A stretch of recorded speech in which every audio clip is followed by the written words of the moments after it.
Hello everyone, स्वागत है आप सभी का the Civil Point Institute Indore में। आशा करता हूं आप सब बहुत अच्छे होंगे। तो Madhya Pradesh assistant engineer vacancy 2025 notification out हो चुका है। इस बार नगर पालिका निगम के अंदर एमपी में असिस्टेंट इंजीनियर की बहुत अच्छी भर्ती आई है। काफ़ी लंबे समय से हम सभी इसका इंतजार कर रहे थे। फाइनली इसका नोटिफिकेशन आउट हो गया है। इसके जो फॉर्म फिलअप है वो 29 अक्टूबर से स्टार्ट हो जाएंगे। एग्जाम डेट आपकी 13 दिसंबर है। और जो इसका एग्जाम पैटर्न है वो एज इट इज सेम है जैसा कि आप सब इंजीनियर में देखते हैं। उसमें भी पार्ट ए के अंदर 7 सब्जेक्ट नॉन टेक के आने हैं, पार्ट बी के अंदर आपका पूरी सिविल इंजीनियरिंग आनी है। तो ये जो पार्ट ए के अंदर 7 सब्जेक्ट आने वाले हैं नॉन टेक्निकल के, बहुत सारे एस्पिरेंट की डिमांड थी कि सर ये नॉन टेक्निकल का पेपर कैसा आएगा, इसकी तैयारी कैसे करनी है। तो आज मैं आप सभी के सामने MPESB एम्प्लॉय सिलेक्शन बोर्ड का जो हिस्टोरिकल रिकॉर्ड रहा है पार्ट ए लेने का सब इंजीनियर के अंदर, उसका डिटेल्ड एनालिसिस लेकर के आया हूं कि किस टॉपिक से किस तरीके के क्वेश्चन पूछते हैं और किस टॉपिक से कितने क्वेश्चन पूछे जा सकते हैं अलग अलग सब्जेक्ट्स के अंदर।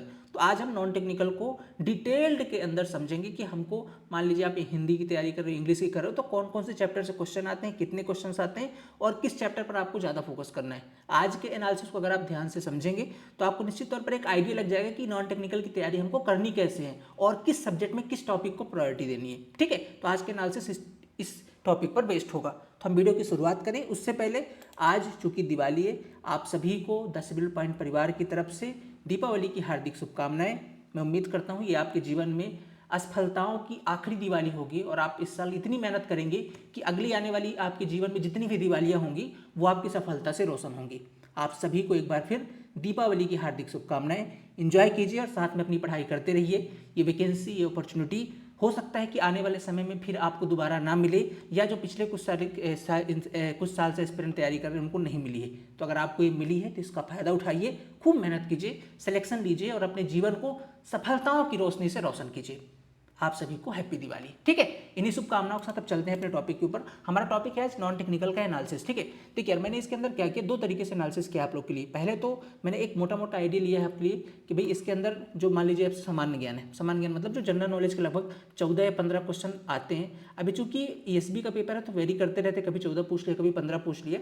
ठीक है, तो ये किस किस टॉपिक से पूछे जा रहे हैं, ये ट्रेंड है। ये 2-3 पेपरों का एनालिसिस लेकर के मैं आया हूँ जो अभी लेटेस्ट ट्रेंड है ESB का। ठीक है, कहाँ कहाँ से पूछता है, तो आपको थोड़ा सा आइडिया लगेगा, आप इन टॉपिक पर फोकस करके थोड़ा सा पढ़ाई कर सकते हो। तो सबसे पहले बात करूँ तो मैं जैसे मैं बोलता हूँ कि जो अगर 15 क्वेश्चन आ रहे हैं आपके MPG के वाले पार्ट से, जनरल अवेयरनेस से, ठीक है, अगर थोड़ा सा मैं और आपको समझाऊँ तो जो 100 क्वेश्चन आने हैं आपके पार्ट ए के अंदर, ठीक है, पार्ट ए वाला जो पोर्शन 100 क्वेश्चन आने हैं उसके अंदर लगभग जो आपका MPG के, हम उसको बोलते हैं MPG के, बट MPG के होता नहीं है, वहाँ से आपके 15 क्वेश्चन आते हैं। और जो हिंदी वाला पोर्शन होता है वहाँ से भी आपके 15 क्वेश्चन आते हैं। बाकी जो आपके रेस्ट ऑफ द सब्जेक्ट है, चाहे वो इंग्लिश हो, ठीक है, फिर चाहे आपका साइंस वाला पोर्शन हो, फिर आपकी चाहे कंप्यूटर वाला पोर्शन हो, या मैथ हो, या रीजनिंग हो, इन सभी से मिला करके 14 क्वेश्चन ईच, हर सब्जेक्ट से 14 क्वेश्चन आते हैं। ये एक एवरेज डाटा है, कभी कभी हो सकता है किसी 15 आ जाए, किसी 13 आ जाए, वो एक एवरेज डाटा मैंने बताया। तो हमको एक एक सब्जेक्ट को एनालिसिस करना है कि 15 क्वेश्चन अगर MPG के से आ रहे हैं तो ये किस टॉपिक से आ रहे हैं, किस चैप्टर से आ रहे हैं और किसकी प्रायोरिटी ज़्यादा है, किसकी रिपीटिशन ज़्यादा है, ताकि हम उसमें फोकस करके थोड़ा सा, क्योंकि समय हमारे पास कम है, 50 दिन ही समय, और हमको इस तरीके से पढ़ना है कि कोई भी इंपॉर्टेंट टॉपिक हमसे छूटे ना, है ना, और हम किसी ऐसे टॉपिक पर ज़्यादा फोकस ना कर दें ताकि हमारा टाइम वेस्ट हो जाए और वहाँ से क्वेश्चन बन ही ना रहे हों। ठीक है, तो आज हमारा जो है एनालिसिस का मोटिव ये है। तो स्टार्ट करते हैं। जनरल नॉलेज जो है तो आपका सामान्य ज्ञान, यहाँ से एवरेज अगर बात करूँ तो 15 क्वेश्चन आते हैं। इसमें जो अभी रिसेंट डाटा रहा 2024-25 का, इसके अकॉर्डिंग स्पोर्ट्स और अवार्ड से हमेशा क्वेश्चन पूछे जाते हैं। अभी ये कौन से क्वेश्चन होंगे मैं आपको अभी दिखाऊंगा आगे। ठीक है, तो ये 4 क्वेश्चन यहाँ से पूछे जाते हैं। प्रमुख अधिकारी, पदाधिकारी, अब इसमें MP के अंदर हो सकते हैं, जैसे इसमें चुनाव आयुक्त हो सकते हैं इंडिया लेवल के, वो भी पूछे जा सकते हैं। मध्य प्रदेश के अंदर से रिलेटेड हो सकते हैं, तो ये जो मुख्य पदाधिकारी होते हैं इनसे 3 क्वेश्चन होते हैं। फिर कुछ साइंस रिलेटेड क्वेश्चन भी इसके अंदर आ जाते हैं। ठीक है, विज्ञान संबंधित कुछ क्वेश्चन यहाँ से आपके आ जाते हैं। अब ये रिलेटेड होते हैं करंट अफेयर से, साइंस से रिलेटेड जो करंट अफेयर से उस समय पर चल रहा हो, साइंस वाला करंट अफेयर। ठीक है, फिर इंटरनेशनल जो समिट्स होती हैं ये बहुत ज़्यादा इंपॉर्टेंट होती है, यहाँ से क्वेश्चन फिक्स होता है। ठीक है, फिर MP geography and agriculture, Madhya Pradesh, अब चूंकि इसको अपन MPG के बोल रहे हैं तो यहाँ से भी 2 क्वेश्चन पूछ लेता है वो, कभी कभी कृषि से, कभी जियोग्राफी से, ऐसे मिला के 1-2 क्वेश्चन इजी लेवल का होता है, पूछ लेता है। इसके बाद फिर 3 क्वेश्चन होते हैं जो मिसलेनियस होते हैं, जो कुछ कुछ टॉपिक से आ जाते हैं, जैसे अपन कहते हैं ना 15 के 15 क्वेश्चन हम भी अटेंड नहीं कर सकते। ये जो 3 क्वेश्चन ये ऐसे ही है। ठीक है, ये 3 क्वेश्चन आपके मिसलेनियस होते हैं जिनको आपको भी नहीं पता होता है कहाँ से आ रहे हैं। तो एक आपके सामने कि अगर आप तैयारी करने जा रहे हो तो उस टाइम पर जो खेल अलग अलग है, ठीक है, जैसे विंबलडन हो गया, टेनिस के खिताब हो गए, फिर क्रिकेट हो गए, और जो उस टाइम पर चैंपियंस ट्रॉफी है, तो ठीक है, जो उस टाइम पर आपके ओलंपिक्स हो गए, उन सब के बारे में आपको डिटेल में पढ़ के जाना है। फिर आपके जो पदाधिकारी हैं अलग अलग, फील्ड के अंदर, उनके बारे में आपको डिटेल नॉलेज चाहिए। एमपी के अंदर जितने पदाधिकारी हैं, फिर इंडिया लेवल पे उन सबको आपको पता होना चाहिए। फिर कुछ साइंस रिलेटेड करंट अफेयर बहुत ज़्यादा इंपॉर्टेंट है इसके लिए, क्योंकि मैक्सिमम पदाधिकारी हो गए, खेल भी सारे करंट अफेयर के टॉपिक होते हैं, तो करंट इसके लिए बहुत ज़्यादा इंपॉर्टेंट है। एटलीस्ट आप 1 ईयर का करंट अफेयर बहुत अच्छे से करें, आपको 5 से 6 क्वेश्चन जो है तो ईजिली देखने को मिल जाएगा। और करंट अफेयर दोनों तरीके वाला, एमपी वाला भी और इंटरनेशनल नेशनल वाले भी, ठीक है। तो यहाँ पे इस तरीके से आप एमपी जीके को पढ़ सकते हो। आप इसमें इतना ही प्रयास करें कि आप अगर 15 क्वेश्चन आ रहे हैं तो 8 से 10 क्वेश्चन भी अगर आप अटेंड कर पा रहे हैं सही तरीके से, 10 क्वेश्चन आप सही कर पा रहे हैं तो बढ़िया है, क्योंकि आप 15 आउट ऑफ 15 जाएंगे तो बहुत ज़्यादा पढ़ना पड़ जाएगा और उसमें आपका टाइम वेस्ट होगा, क्योंकि ये एमपी जीके बहुत बड़ा समंदर है। देखिए यहाँ पर जैसे एमपी जीके के 2 ही क्वेश्चन बोल रहे हैं, एक बेसिक के ओवरव्यू ले लीजिए, 2 क्वेश्चन आ रहा है, अगर एक भी बन जाए तो बढ़िया है, ठीक है। तो इस तरीके से आप 10 क्वेश्चन को यहाँ पर टारगेट कर सकते हैं। ये तो हमारा पहला टॉपिक हो गया। अब चलते हैं हम दूसरे वाले पे। दूसरा हमारा साइंस है। अब साइंस से कभी 13 कभी 14 ऐसे क्वेश्चन आते रहते हैं। इसमें देखो साइंस के अंदर जो सबसे ज़्यादा इंपॉर्टेंट होता है आपकी बायोलॉजी होती है। अब बायोलॉजी के अंदर क्या है, बायोलॉजी भी 2 चीज़ पढ़ते हैं। एक तो बायोलॉजी के अंदर आता है आपका जूलॉजी वाला पोर्सन, और एक होता है आपका बॉटनी वाला पोर्सन। आपको फोकस करना है जूलॉजी वाले पोर्शन पे। जूलॉजी में भी कौन कौन से, चाहे वो आर्गन हो गए, फिर इसके बाद वाइटामिन हो गए, यहाँ से क्वेश्चन हमेशा। वाइटामिन तो एक बहुत फेवरेट टॉपिक रहता है, इसको तो आपको बहुत अच्छे से पढ़ के जाना है। फिर कुछ उसमें डिफरेंट ऑर्गन्स होते हैं, तो 5 क्वेश्चन तो एज इट इज आपको बायोलॉजी से मिल जाएंगे। फिर इसके बाद आपकी जो फिजिक्स है, फिजिक्स में प्रेशर और ग्रेविटी बेसिक क्वेश्चन आते हैं, यहाँ से 2 क्वेश्चन आपको देखने को मिलेंगे। केमिस्ट्री से, केमिस्ट्री एल्यूमिना वगैरह टॉपिक से 2 क्वेश्चन यहाँ से पूछ लेता है। फिर इसमें कुछ इन्वायरमेंट और इकोलॉजी वाला भी टॉपिक ऐड होता है ना, क्योंकि अब साइंस के अंदर हम तीनों चीज़ पढ़ते हैं, आपका फिजिक्स, केमिस्ट्री, बायोलॉजी, फिर इकोनॉमिक इन्वायरमेंट, ये वाली चीज़ भी आती है, ठीक है। तो यहाँ पास आपको इकोलॉजी एंड इन्वायरमेंट से भी आपको 3 क्वेश्चन देखने को मिलते हैं। साइंस स्कीम एंड एप्लीकेशन वगैरह से क्वेश्चन पूछ लेता है। तो ये तो हो गया आपका साइंस वाला। तो साइंस आप पढ़ें तो सबसे पहले बायोलॉजी बहुत अच्छे तरीके से कवर कर लें, फिर फिजिक्स को, और फिर केमिस्ट्री, फिर थोड़ा सा इन्वायरमेंट वाला पोर्सन। इस तरीके से आप इस पर कर सकते हैं। अब इसमें कौन से क्वेश्चन है, वो कहाँ से पूछ रहे हैं, अब इस पर और अपन थोड़ा डिटेल में जाएंगे, थोड़ा बने रहिए आप, ठीक है। मैथमेटिक्स के 14 क्वेश्चन आते हैं। अगर आपको थोड़ा सा स्पीड स्लो लगी तो आप स्पीड बढ़ा लीजिएगा वीडियो की, ठीक है। मैथमेटिक्स के 14 क्वेश्चन आते हैं। अब देखो मैथमेटिक्स से 14 क्वेश्चन, परसेंट प्रॉफिट लॉस से 4 क्वेश्चन, 2 क्वेश्चन परसेंट से, 2 प्रॉफिट लॉस से, हर बार का ट्रेंड रहा है। अभी देखो कुछ दिन से आपने देखा होगा, जब से अपनी नई एग्जाम एजेंसी आई है, इन्होंने एडवांस मैथ पूछना बिल्कुल बंद ही कर दिया है। अब मैं ये नहीं बोल रहा हूँ कि इस बार ना पूछेंगे, क्योंकि देखो ईएसबी यहाँ पे कुछ चीज़ प्रिडिक्ट कर पाना बहुत मुश्किल बात है। मैं कोई चीज़ प्रिडिक्ट नहीं कर रहा हूँ, मैं आपको प्रीवियस ईयर का एनालिसिस दे रहा हूँ कि इस तरीके का भी चलता आया है। मे बी पॉसिबल इसके आसपास ही रहेगा, कि ज़्यादातर ट्रेंड चेंज नहीं होता है अचानक, ठीक है, क्योंकि सेम एग्जाम एजेंसी है। तो एडवांस्ड मैथमेटिक्स है, ये इन्हें बिल्कुल भी पूछना बंद कर दिया है। आप देखेंगे कहीं पर भी आपको एडवांस नहीं आ रहा, ठीक है। अरिथमेटिक ही हमेशा पूछ रहे हैं, तो अरिथमेटिक में आप देख रहे हो परसेंटेज हो गया, प्रॉफिट लॉस हो गया, यहाँ से 4 क्वेश्चन पूछ लेते हैं। रेशियो प्रोपोर्शन से 3 क्वेश्चन आते ही है। एवरेज टाइम स्पीड वर्क से आपके 4 question, and number series simplification से आपके 3 क्वेश्चन। तो इस तरीके से ये मैथ का डिस्ट्रीब्यूशन रहा है। तो आपको अगर पढ़ रहे हैं तो ऐसा नहीं कि एडवांस पूरी तरह छोड़ देना है। एडवांस अगर आप पढ़ने जा रहे हैं तो वहाँ पास आपको कोशिश करने की भाई ट्रिग्नोमेट्री हो गया, मेंसुरेशन हो गया, बेसिक क्वेश्चन मेंसुरेशन से आते हैं, नो डाउट। मेंसुरेशन थोड़ा सा पढ़ के जाना है, वहाँ पे पूछ लेते हैं एरिया वगैरह कैलकुलेट का, तो मेंसुरेशन थोड़ा सा पढ़ के ही जाना है, और ट्रिग्नोमेट्री भी थोड़ी बहुत देख के जानी है। मतलब ऐसा नहीं कि पूरी तरह स्किप कर दो, पर फोकस देखो, मेरी इस एनालिसिस का मतलब है कि आपको पूरी तरह स्किप नहीं करना है, पर प्रायोरिटी बेसिस पे इन चीज़ों को रखना है, पहले इनको कवर करना है, इनकी ज़्यादा प्रैक्टिस करनी है, और पढ़ना उनको भी है, बेसिक पढ़ के जाइए, है ना। कभी ट्रेंड चेंज हो जाए कुछ पता नहीं है। तो ये मैथमेटिक्स के हो गए।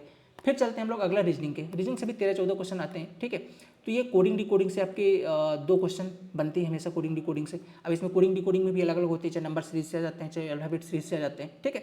फिर इसके बाद एनालॉजी सीरीज, यहाँ से भी 4 क्वेश्चन होते हैं। Puzzle and blood relation, blood relation बहुत इंपॉर्टेंट टॉपिक है, इससे हमेशा से 1-2 क्वेश्चन बनेंगे ही बनेंगे ईएसपी में, ठीक है।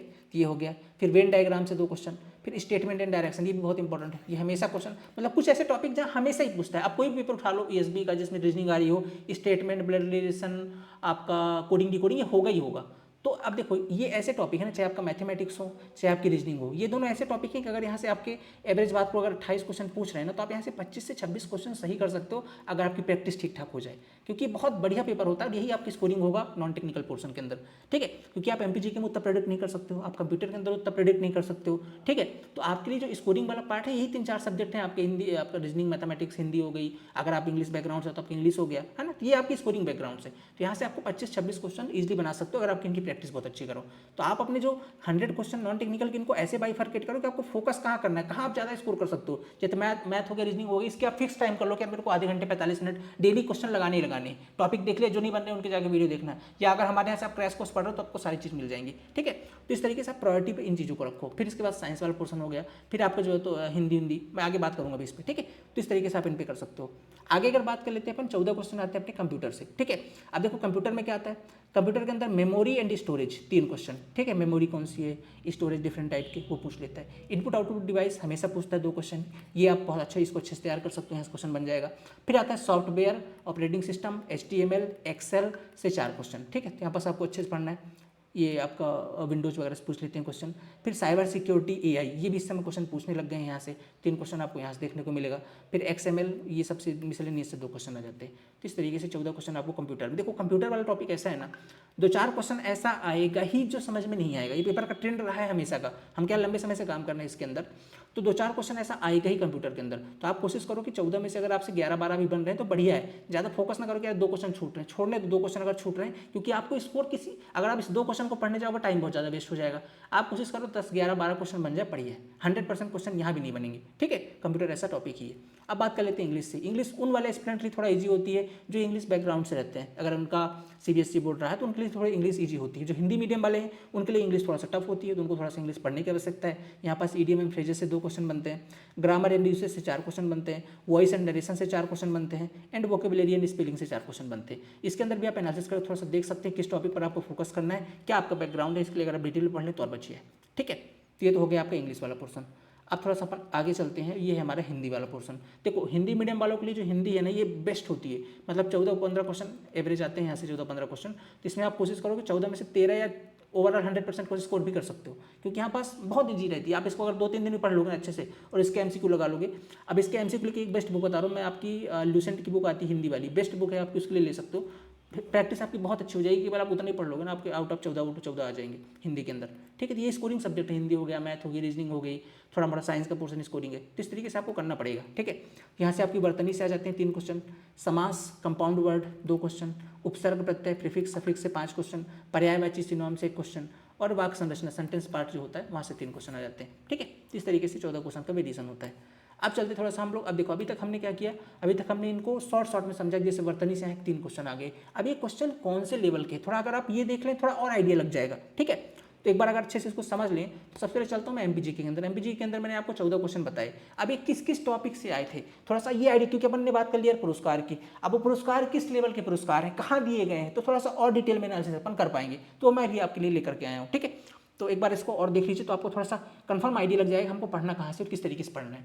तो सबसे पहले अगर देखें खेल में जैसे जूडो पैरा ओलंपिक से क्वेश्चन पूछ लिया एक, तो अब देखो मैंने बताया था आपको ओलंपिक पैरा ओलंपिक उस टाइम पे जो चल रहे हैं वो पूछेगा। पुरस्कार में मैग्सेसे अवार्ड पूछ लिया आपसे, ठीक है, किसको मिला था उस टाइम का, तो ये मतलब उस टाइम पे जो भी इंटरनेशनली पुरस्कार मिल रहे हैं, इंडिया में जिसका रोल है, MP के अंदर तो बहुत ज़्यादा इंपॉर्टेंट हो जाता है। फिर उसमें फिल्म पुरस्कार फाल्के अवार्ड किसको मिला, तो वहाँ से क्वेश्चन पूछ लिया। भारत का महाधिवक्ता अटॉर्नी जनरल ऑफ इंडिया के बारे में क्वेश्चन, मैंने बोला ना पदाधिकारी इस क्वेश्चन पूछते हैं, तभी कौन सा पूछ लिया, अटॉर्नी जनरल हो गया। अब केवल अटॉर्नी जनरल नहीं पूछते, उसमें चुनाव आयुक्त भी आ जाते हैं, उनके बारे में भी पढ़ना है आपको, और जो अलग अलग पदाधिकारी हैं उन सब के बारे में फिर आपको जानकारी रखनी है, MP के हों चाहे फिर इंडिया लेवल के हों, कोई भी क्वेश्चन पूछा जा सकता है। फिर आता है कोवैक्सीन निर्माण के बारे में यहाँ पे क्वेश्चन पूछ लिया। फिर क्रिकेट में, अब जैसे मान लो स्पोर्ट्स से क्वेश्चन आते हैं, तो स्पोर्ट्स में कौन सा है, तो जैसे क्रिकेट पटौदी कप MP में से रिलेटेड जो पटौदी कप है इसके बारे में क्वेश्चन पूछ लिया, किसके नाम पर, मंसूर अली खान के, है ना, ये वाला पूछ लिया। अंतर्राष्ट्रीय सम्मेलन कहाँ कहाँ हुआ, ठीक है, तो ये वाला पूछ लिया, जैसे हुई था ना ये वाली इंटरनेशनल समिट हुई थी ये बारे में, तो इस टाइम पे जो भी इंटरनेशनल समिट्स हो रही हैं उनके बारे में आपको जानकारी होनी चाहिए। फिर इसके बाद मध्य प्रदेश सोयाबीन क्षेत्र MP एग्रीकल्चर सोयाबीन डिस्ट्रिक्ट कहाँ पे, इसके बारे में आप पूछ सकते हैं। सोया का जो वो है वो कहाँ, इंदौर के अंदर है, ठीक, सेंटर, तो आप पूछा जा सकता है। भूगोल का सबसे छोटा महाद्वीप, ठीक है, भूगोल में सबसे छोटा महाद्वीप कौन सा है, स्मॉलेस्ट कंटिनेंट, ये तो एक बेसिक क्वेश्चन है, मतलब ऐसा क्वेश्चन है जो कहीं से आप पढ़ ही नहीं सकते, आप कैसे एक्सपेक्ट करोगे क्या पूछ लेगा, है ना, तो बेसिक जानकारी रख लीजिए। स्वतंत्र भारत का रक्षा मंत्री कौन था, ये पूछ लिया आपसे, फर्स्ट डिफेंस मिनिस्टर। स्वास्थ्य दिवस चौका सरोज कब मनाते हैं, ठीक है, चैगा स्वरूप के लिए, या ऐसे कुछ अब देखिए यहाँ पे डिटेल नहीं, कुछ मैंने टॉपिक लिखे हुए हैं। फिर इसके बाद तानसेन सम्मान राशि कितनी दी जाती है, अवार्ड वाला क्वेश्चन ये बन जाना चाहिए आपसे, ठीक है।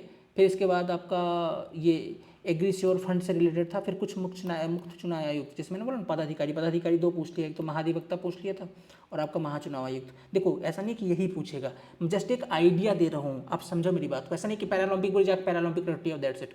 आपको ये आइडिया लगाना कि अगर स्पोर्ट्स से क्वेश्चन पूछ रहा है तो कौन सा एरिया कवर कर रहा है। हमारे लिए ओलंपिक इंपॉर्टेंट हो जाता है, पैरा ओलंपिक इंपॉर्टेंट हो जाता है फिर उस टाइम पे जो और अलग अलग कप होते हैं, जैसे अभी इसमें पड़ौदी कप इन्होंने पूछ रखा है ना, क्रिकेट के अंदर। तो इस तरीके से हमको एक आइडिया लगा करके रेंज पकड़नी है और उस रेंज के अंदर पढ़ाई करनी है। समझ रहे मेरी बात, क्योंकि एमपीजी की एक बहुत बड़ा वास्ट एरिया हो गया है, तो हमको वो रेंज पकड़नी है, इस रेंज के अंदर हमको तैयारी करनी है। वो रेंज आप यहाँ से देख सकते हैं। समझ रहे मेरी बात को, ये आपके लिए इंपॉर्टेंट हो सकता है अगर आप इसको प्रॉपर वे के अंदर एक शॉर्ट फॉर्म में बना लो अपने यहाँ पे। जैसे अगर आप एमपीजी की तैयारी कर रहे हो, एमपीजी की में आप अपना रेंज तय कर लो, भैया मुझे ना स्पोर्ट्स पढ़ना है, स्पोर्ट्स से मेरे 3-4 क्वेश्चन आ रहे हैं। अब स्पोर्ट्स के अंदर भी मुझे ये 3-4 चीज़ें कवर करनी है, जैसे ओलंपिक हो गया, फिर जो एमपी के अंदर जो अलग अलग होते हैं, ठीक है, अलग अलग जो क्रिकेट के टूर्नामेंट होते हैं उनके बारे में पढ़ना है। फिर इसके बाद और जो इस टाइम पर बैडमिंटन के हुए हैं, ठीक, उनके बारे में पढ़ना है। तो ऐसे आप अपने स्पोर्ट्स को बाइफरकेट कर लीजिए, क्या क्या स्पोर्ट्स में कवर करना है। फिर इसके बाद आपको दूसरा सेक्टर, मेरे को अपने जो पदाधिकारी हैं उनके बारे में पढ़ना है, सबसे इंपॉर्टेंट बनते हैं क्वेश्चन वहाँ से।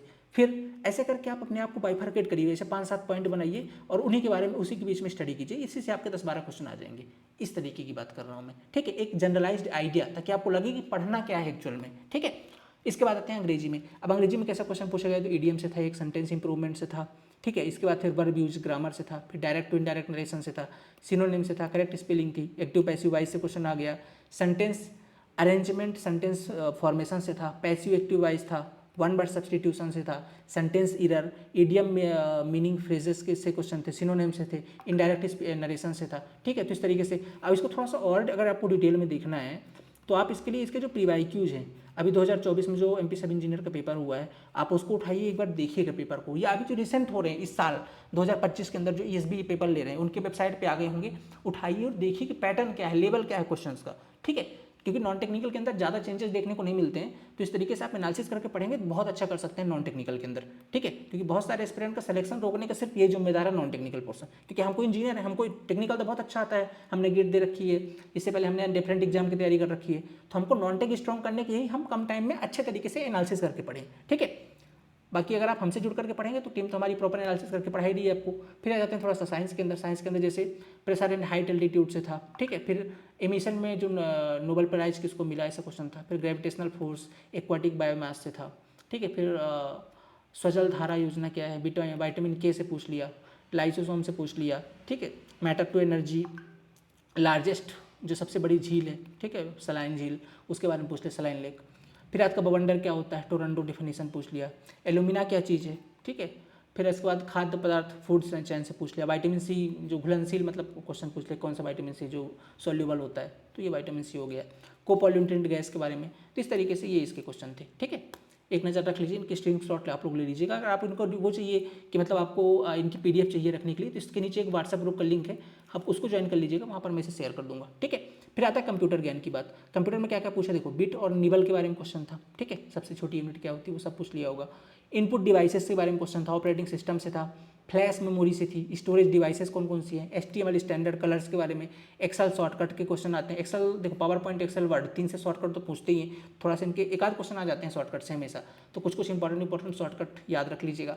फार्मवेयर क्या होते हैं इसके बारे में पूछ लिया, वेब ब्राउजर, ठीक है। फिशिंग क्या चीज़ होती है, बहुत इंपॉर्टेंट, इसमें बहुत पूछा जा रहा है, 2-3 पेपर के अंदर मैंने इसको देखा है, फिजिक्स से क्वेश्चन बन रहे हैं। साइबर सुरक्षा, साइबर सिक्योरिटी से क्वेश्चन था। आउटपुट डिवाइसेस, आर्टिफिशियल इंटेलिजेंस और आपका markup language, XML markup language से क्वेश्चन था, ठीक है। फिर आते हैं हम लोग थोड़ा सा रीजनिंग के अंदर, रीजनिंग में कोडिंग डिकोडिंग, ठीक है। फिर इसके बाद आपका रक्त ब्लड रिलेशन मैंने बता दिया आपको, एनालॉजी से था, फिर वेन डायग्राम है, कंपैरेटिव स्टेटमेंट है, लेटर सीरीज है, स्टेटमेंट कंक्लूजन, पजल हो गया, वर्ड, ये सारी चीज़ हो गई जिसको आप देख लीजिएगा, ठीक है। फिर चलते हैं हम लोग गणित के अंदर। गणित में देखो क्या था, परसेंटेज, रेशियो, सरलीकरण, नंबर, फिर इसके बाद ये सारी चीज़ें मैंने वहाँ पर आपको बताई हुई वही लिखी हुई है, डिस्टेंस, दूरी, मिक्सर, ध्वनि, ठीक है, ये सारी चीज़ें तो अपन इसके ऊपर डिस्कस कर ही लिया है, ठीक है। फिर आते हैं अपन लोग हिंदी के अंदर क्या, वही अशुद्ध वर्तनी, समास, उपसर्ग, संज्ञा, प्रत्यय, उपसर्ग, समास, शब्द रचना, वर्तनी, प्रत्यय, उपसर्ग। प्रत्यय उपसर्ग के 3-4 क्वेश्चन हमेशा फिक्स रहते हैं, सफिक्स प्रीफिक्स हमेशा 4 क्वेश्चन आप मान के चलिए, 4 क्वेश्चन आने ही आने हैं, फिक्स है। इनकी जितनी अच्छी प्रैक्टिस आप कर सकते हैं कीजिए, 4 से 5 क्वेश्चन आपको देखने को, 2 उपसर्ग के 2 प्रत्यय के, 100% तय हिंदी में आएगा ही आएगा, ठीक है। तो ये तो हो गया आपके एनालिसिस, इसको आप एक बार देख लीजिए अच्छे से, इस तरीके से एनालिसिस करके पढ़िएगा, थोड़ा सा कम समय में आप बेहतर तरीके से इसे कवर कर सकते हैं। अब आपके मन में आएगा सर इसका प्रैक्टिस कहाँ से करें, मोस्ट इंपॉर्टेंट चीज़ तो इसकी क्वेश्चन की प्रैक्टिस है। देखो यार, क्वेश्चन प्रैक्टिस करने के 2-3 तरीके हैं। इसके लिए या तो आप इनकी स्टैंडर्ड बुक लीजिए, वहाँ से प्रैक्टिस कर सकते हैं। जैसे हिंदी मैंने आपको लूसेंट बता दी आती है, इंग्लिश साइंस में भी आप लूसेंट रेफर कर सकते हैं, ठीक है। देन इसके बाद आपका मैथमेटिक्स और रीजनिंग के लिए तो सिंपल है कि आप इसके PYQ ही लगाएं और आपको कुछ लगाना ही नहीं है। मैथमेटिक्स एंड रीजनिंग के लिए आप इनके PYQ जो ESP के डिफरेंट एग्जाम हो रहे हैं, अभी जो रिसेंट हुए हैं वो भी जो इससे पहले हुए 1 आध साल पहले, वो सारे PYQ आप लगाइए, ठीक है। वैसे PYQ तो सारे ही लगाने, पर मोस्ट इंपॉर्टेंट मैथ रीजनिंग तो लगाना ही लगाना है, ठीक है। देन इसके बाद कंप्यूटर के अंदर, कंप्यूटर में भी आप PYQ इनका यूज कर सकते हो, ठीक है, या फिर कोई स्टैंडर्ड बुक है या तो रिसेंट ही आती है वो भी आप ले सकते हो, ठीक है। और साइंस के अंदर भी सेम कहानी मैंने बताई दी आपको, है ना। ये अब अगर आपको सारे ये एक प्लेटफॉर्म पे चाहिए, मतलब एक जगह ये सारी चीज़ें मिल जाए, तो हमारी एक प्रीवियस ईयर वाली बुक भी आ रही है, MP सब इंजीनियर, बेसिकली सब इंजीनियर की है, ठीक है, पर नॉन टेक्निकल लगभग सेम रहता है, नॉन टेक्निकल ज़्यादा अंतर आएगा नहीं, ठीक है। तो MP सब इंजीनियर की जो हमारी एक प्रीवियस ईयर वाली नॉन टेक्निकल की बुक आ रही है, वो जल्द अभी 4 से 5 दिन के अंदर आ जाएगी उसकी हार्ड कॉपी, ठीक है। तो आप वो ऑर्डर कर लेना, उससे आपकी प्रैक्टिस ठीक ठाक हो जाएगी। उसमें सोल्यूशन भी दिया है और चैप्टर वाइज क्वेश्चन है, ठीक है। जैसे प्रत्यय पढ़ रहे हो तो प्रत्येक क्वेश्चन मिल जाएंगे, उसका भी सोल्यूशन रहेगा। इस तरीके से आप कर सकते हो। हमारी बुक आ रही है भी, आप इसको ले लेना, या तो आप नहीं लेना चाहते हो हमारी किताब तो आप मैंने अलग अलग किताब बता दिया, आप वो भी ले सकते हो, आपकी इच्छा है, ठीक है। तो इस तरीके से आप एनालिसिस करके पढ़िए, नॉन टेक्निकल आपका बहुत अच्छा हो जाएगा। पर देखो ये सब एनालिसिस करने में अगर आपको समय, क्योंकि जो मैंने एनालिसिस आपको बताया है यही एनालिसिस करके हमारे टीचर आपको पढ़ा रहे हैं, इनफैक्ट इससे भी डिटेल, क्योंकि मैं तो ठीक है एक जनरलाइज में बता रहा हूँ, पर जो फैकल्टी होंगे हमारे हिंदी के, वो हिंदी के स्पेसिफिक पेपर की एनालिसिस करके आपको पढ़ा रहे हैं। ये उसी टॉपिक पे इतना फोकस करके इतना शानदार तरीके से पढ़ाएंगे कि आपके सारे क्वेश्चन वहीं से बन जाए, ठीक है। तो मैं तो आपको एक जनरलाइज एनालिसिस बता रहा हूँ, पर जो हमारे टीचर्स हैं उनको सेपरेट सब्जेक्ट जो पढ़ा रहे हैं वो डिटेल्ड में इन चीज़ों का एनालिसिस करके 10-20 पेपरों का जो रिसेंट ट्रेंड है ESB का, उन सब के बेस पर आपको कंटेंट प्रोवाइड कर रहे हैं, ठीक है। जिससे थोड़ी सी आपकी राह आसान हो जाएगी सिलेक्शन की इस बार, अगर आप हमारे साथ जुड़ के पढ़ना चाहते हैं। इसके लिए हमने डेडिकेटेड हमारा MP असिस्टेंट इंजीनियर 2025 के लिए हमारा संकल्प बैच लॉन्च किया हुआ है। संकल्प बैच के अंदर आज दिवाली ऑफर का आखिरी दिन भी है, ठीक है, आज दिवाली ऑफर का आखिरी दिन भी है। तो जो भी एस्पिरेंट अभी ज्वाइन करना चाहते हैं, 4999 पर आपकी कंप्लीट कोर्स है, जिसमें टेक्निकल की complete live classes, part B की आपकी जो पार्ट ए की complete live classes, non tech की, पार्ट बी की complete live classes as per your exam trends, और इन 50 दिनों के अंदर बहुत। आज मुझे एक बच्चे का फ़ोन भी आया था और उन्होंने मुझे बोला कि सर क्या बोलते हैं, आप कंप्लीट करवा देंगे 40 दिन में, नहीं करवा देंगे, रिकॉर्ड तो नहीं दे देंगे। देखो भैया, यूट्यूब में आके ओपनली बोल रहा हूँ, कंप्लीट कोर्स होगा, ठीक है, कंप्लीट कोर्स होगा लाइव फॉर्मेट के अंदर, ठीक है, लाइव फॉर्मेट के अंदर विद इन, अभी जो एग्ज़ाम आपका 13 दिसंबर को ना, 30 दिसंबर के पहले, ठीक है, 100% कवर होगा। जैसा कि हमने बोला कि आपको, अच्छा मैं एक चीज़ और दिखा देता हूँ। चलो, बहुत सारे लोग बोलते हैं सर कब कैसे खत्म होगा, सिलेबस कैसे फिनिश होगी, हमारा एग्जाम शेड्यूल है, मतलब क्लास का शेड्यूल है, ठीक है, क्लास का शेड्यूल है। ये देखो क्लास किस तरीके, कौन सी फैकल्टी कब कौन से टॉपिक खत्म होने वाले हैं, ये सब लिखा हुआ है, ड्यूरेशन डेट भी यहाँ लिखी हुई है, फैकल्टी नेम भी लिखे हुए हैं, सब्जेक्ट लिखे हुए हैं। अभी जैसे फ्लूइड मैकेनिक्स हमारी स्टार्ट हुई, वेणुगोपाल सर ले रहे हैं फ्लूइड मैकेनिक्स, ये 31 अक्टूबर तक फिनिश हो जाएगी आपकी फ्लूइड मैकेनिक्स, ठीक है, 31 अक्टूबर तक। उनके भी 4-6 घंटे क्लास हो भी गई है, और जो रेस्ट ऑफ द क्लासेस हैं वो आपकी 31 अक्टूबर तक फिनिश हो जाएगी। जैसे ही 31 अक्टूबर को फिनिश होगी, 1 नवंबर से आपका जो है तो स्ट्रेंथ ऑफ मटेरियल की क्लास हो जाएगी। इनकी एक दिन में 2.5 घंटे की क्लास होती है, ठीक है। फिर आपकी स्ट्रेंथ ऑफ मटेरियल स्टार्ट हो जाएगी। फिर इसके बाद अभी चूँकि आपकी सर्वेइंग भी रनिंग है, ठीक है, सर्वेइंग भी पीयूष सर ले रहे हैं, ये आपकी 7-8 नवंबर तक फिनिश हो जाएगी। और पैरेलल में आपकी हाईवे इंजीनियरिंग भी स्टार्ट होगी, जो अंकित सर ले रहे हैं, ये 8 नवंबर तक फिनिश हो जाएगी। ये जब 3 सब्जेक्ट आपके टेक्निकल के चल रहे हैं, ठीक है, ये फिनिश होने के बाद पैरेलल में सोम स्टार्ट हो जाएगा। फिर उसके बाद जब उधर सोम स्टार्ट होगा तो यहाँ पर अंकित सर RCC स्टार्ट कर चुके होंगे, ठीक, RCC स्टार्ट हो जाएगी। RCC के बाद फिर आपका जो है तो 28 तारीख से, ठीक है, 28 बोलिए 1 नवंबर से आपके आ जाएंगे नितिन सर, ठीक है, नीतीश सर। और नीतीश सर आपके स्टार्ट कर देंगे इन्वायरमेंटल वाला पोर्शन, ठीक है, इन्वायरमेंट वाला पोर्शन। देन फिर पैरेलल जब आपका इनका 8 नवंबर को फिनिश हो जाएगा आपका सर्वेइंग, तो ये स्टार्ट कर देंगे पीयूष सर QSC, ठीक है। और जब इनका इन्वायरमेंट फिनिश हो जाएगा नीतीश सर का, तो ये स्टार्ट कर देंगे सॉइल मैकेनिक, ठीक है। और जब इनका RCC फिनिश हो जाएगी अंकित सर की, तो ये स्टार्ट कर देंगे स्टील, मतलब सोम RCC स्टील प्रॉपर सेट है, प्रॉपर मतलब पैनल के अंदर कि कौन से सब्जेक्ट के बाद आपको क्या पढ़ाना, ताकि आपके कॉन्सेप्ट भी लिंकअप रहें, ठीक है। तो जैसे अंकित सर की RCC खत्म हो जाएगी, वो स्टील स्टार्ट कर देंगे, ठीक है। और इसके बाद पैरेलल में ये क्लास चल रही है, जैसे ही फिनिश होंगी तो BMC के लिए हमारे आएंगे अरविंद सर, बेस्ट पढ़ाते हैं, बहुत बढ़िया, ठीक है। तो अरविंद सर आपके लिए स्पेशली पढ़ाने आएंगे हमारे बिल्डिंग मटेरियल और बिल्डिंग कंस्ट्रक्शन वाला टॉपिक, ठीक है। तो यहाँ से हो गया। इसके बाद आएगा फिर कंक्रीट टेक्नोलॉजी वाला, तो पीयूष सर लास्ट में कवर करेंगे। और एक सब्जेक्ट आपका रह जाएगा इरिगेशन एंड हाइड्रोलॉजी, ये आपके नीतीश सर कवर करेंगे 25 से लेकर 2 दिसंबर तक। तो हमारा टारगेट है कि हम 2 दिसंबर तक हमारा 100% टेक्निकल का पोर्शन कवर कर ले। और इसी के पैरेलल, क्योंकि ये तो हमारी जो हो गई लगभग 5 से 6 घंटे क्लास हो गई पर डे टेक्निकल की, इसी के पैरेलल हमारा नॉन टेक्निकल की भी क्लासेस होंगी, 5 घंटे टेक्निकल, 2 घंटे का पैरेलल नॉन टेक। अब देखो नॉन टेक के अंदर समझो, नॉन टेक के अंदर अभी देखो मैथमेटिक्स हमारी चल रही है, ठीक है, मैथमेटिक्स ले रहे हैं। अब मैथमेटिक्स के अंदर दो तरीके से हम पढ़ाना है। मैथमेटिक्स का सिलेबस बहुत बड़ा है, लेकिन मैंने आपको क्वेश्चन एनालिसिस करके दिखाया। यहाँ पर हम पढ़ेंगे थ्रू क्वेश्चंस, ठीक है, थ्रू क्वेश्चन सॉल्व करेंगे। अब जिनको थोड़ा सा कॉन्सेप्ट में दिक्कत है, इसकी एक मैराथन सेशन भी हम आपको प्रोवाइड करेंगे रिकॉर्डेड बेस पे, वो भी 10-12 घंटे की कॉन्सेप्ट वाली है। पर हम यहाँ पे थोड़ा सा कोशिश करेंगे क्वेश्चन बेस पे लेके आए मैथ और स्पेशल रीजनिंग को, ताकि थोड़ा सा अच्छे क्वेश्चंस के थ्रू सॉल्यूशन करें, क्योंकि रीजनिंग मैथ आपको आसानी से समझ में आ जाएगा। तो ये हमारा चलेगा 5 नवंबर तक, मैथ एंड रीजनिंग। इनकी भी अभी 1 घंटे क्लास हो रही है, आगे चलो थोड़ा सा इंक्रीज भी होगी। और आपकी जो पैरेलल चल रही है मुस्कान मैडम की, हमारी क्या साइंस वाली क्लासेस, फिर अभी 6 नवंबर से स्टार्ट हो जाएगी आपकी इंग्लिश वाली क्लासेस, और वही 6 नवंबर से स्टार्ट होगी आपकी विकास सर की कंप्यूटर वाली क्लासेस। और ये 6 नवंबर टिल लिखा है, आफ्टर 6 नवंबर है, ठीक है, 6 नवंबर से आपकी MPG की वाली क्लास स्टार्ट होगी। तो 3 क्लासेस आफ्टर 6 नवंबर स्टार्ट होंगी, और हिंदी की पैरेलल अभी चली रही है। मतलब 3 सब्जेक्ट आपके पैरेलल अभी टेक्निकल के नॉन टेक के चल रहे हैं, 3 सब्जेक्ट हमारे टेक्निकल के चल रहे हैं। इस तरीके से हम लोग लेकर के चल रहे हैं। हमारा 100% टारगेट है कि जो है तो हम अपना सिलेबस एनी हाउ 30 नवंबर तक कर दें। अगर हम डिले होते भी हैं तो 5 दिसंबर से डिले हम एनी हाउ होना भी नहीं चाहेंगे, क्योंकि आपको एटलीस्ट लास्ट में 8 से 10 दिनों को समय मिले कि जो आपने पढ़ा है उसको आप अच्छे से प्रैक्टिस कर पाओ। पर यकीन मानो, जो आपने पढ़ा है उसके अतिरिक्त भी आपको साथ साथ प्रैक्टिस करनी पड़ेगी, ठीक है, क्योंकि वैकेंसी देखो बहुत अच्छी है, कंपटीशन बहुत ज़्यादा होगा यहाँ पे।